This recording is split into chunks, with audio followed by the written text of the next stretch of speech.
Hello, welcome to the Self Learning Podcast by Dr. Sushma Singh. Let us start discussion on Chapter 6, The Challenges of the Cultural Diversity. And our topic is Cultural Diversity and the Indian Nation State and Overview. The Indian nation state is socially and culturally one of the most diverse countries of the world. It has a population of about 1029 million people, currently the second largest and soon to become the largest national population in the world. These billion plus people speak about 1632 different languages and dialects.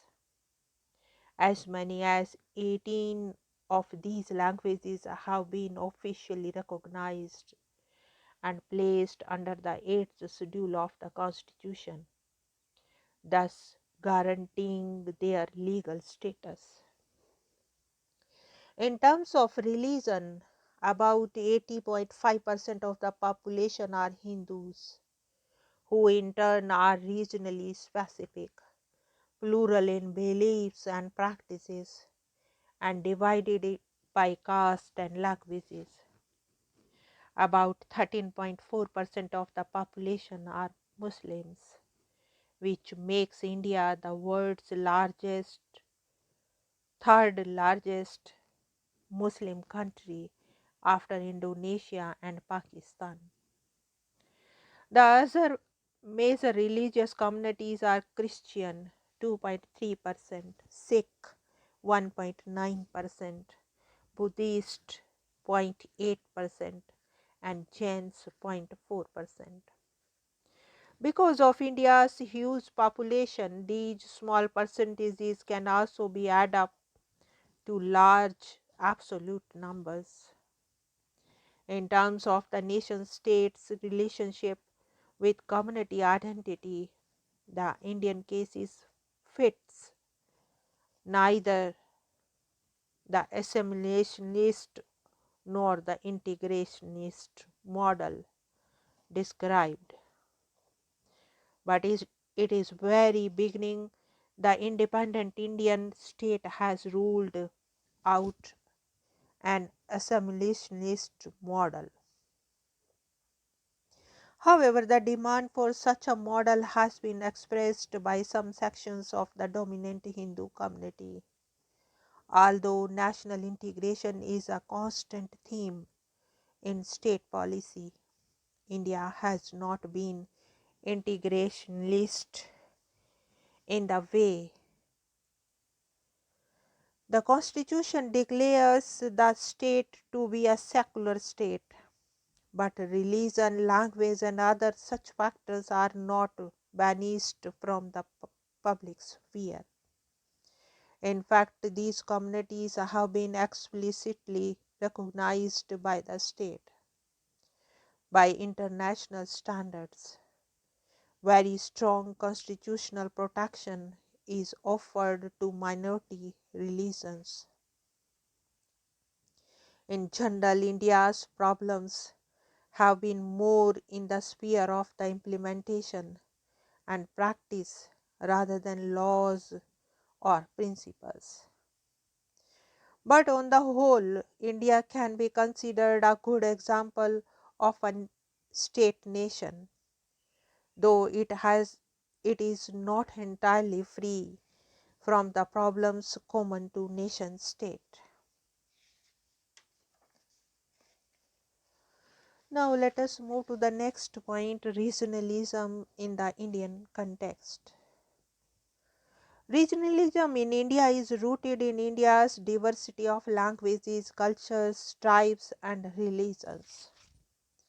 India is also encouraged by the geographical concentration of these identity makers in particular regions and fueled by a sense of regional deprivation.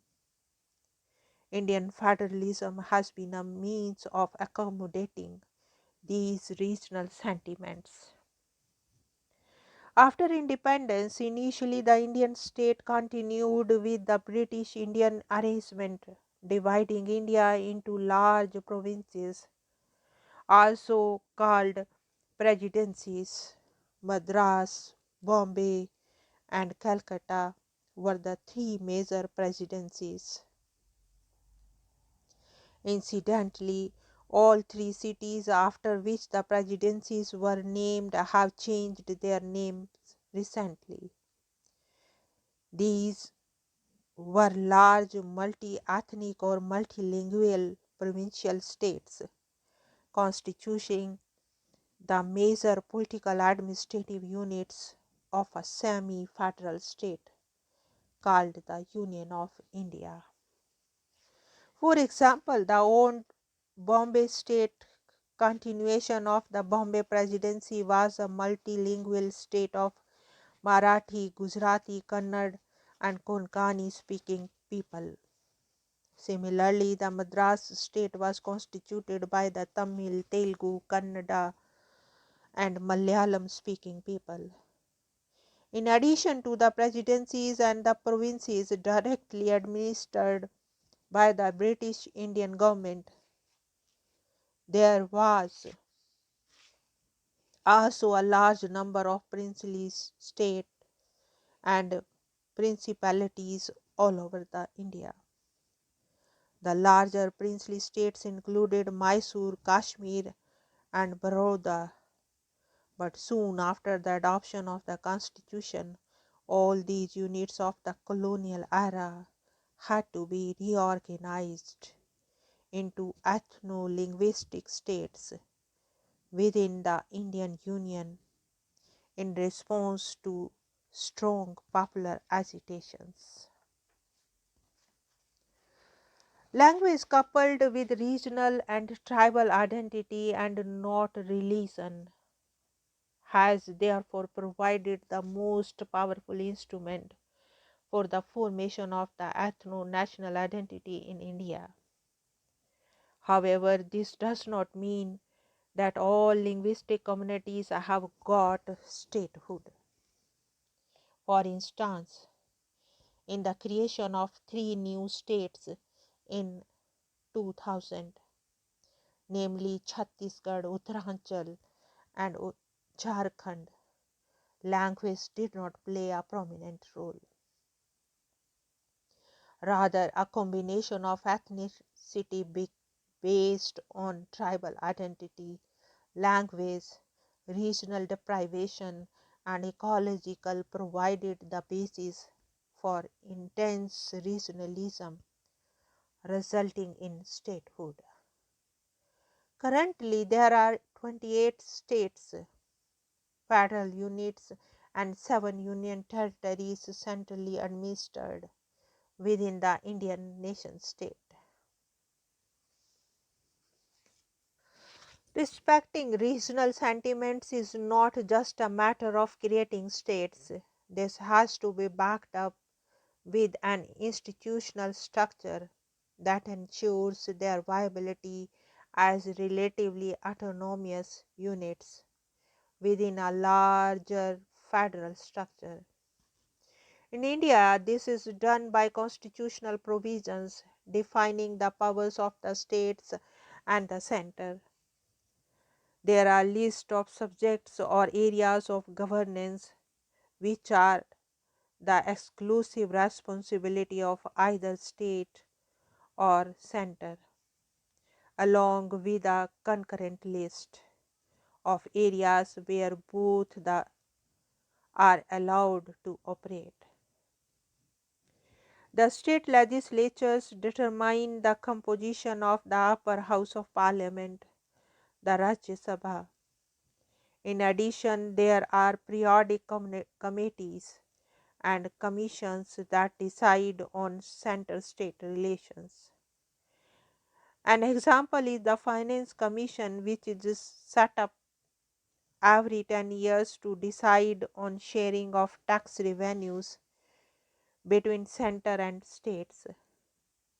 Each 5-year plan also involves detailed state plans prepared by the state planning commissions of each state.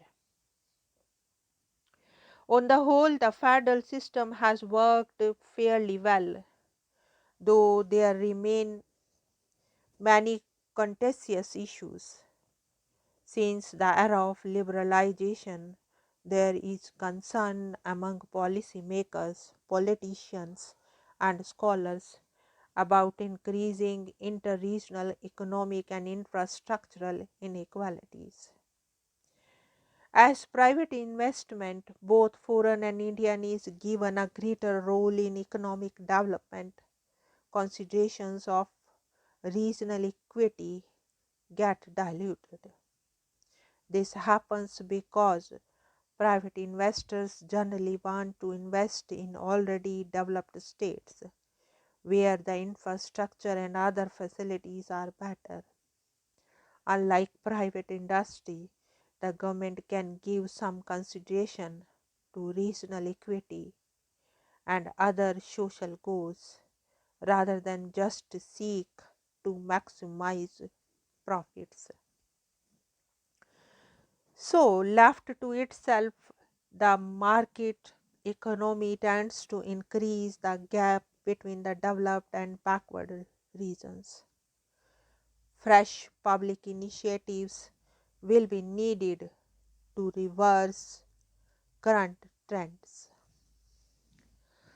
Now, let us wind up the session and thank you very much for engaging yourself with the Self Learning podcast.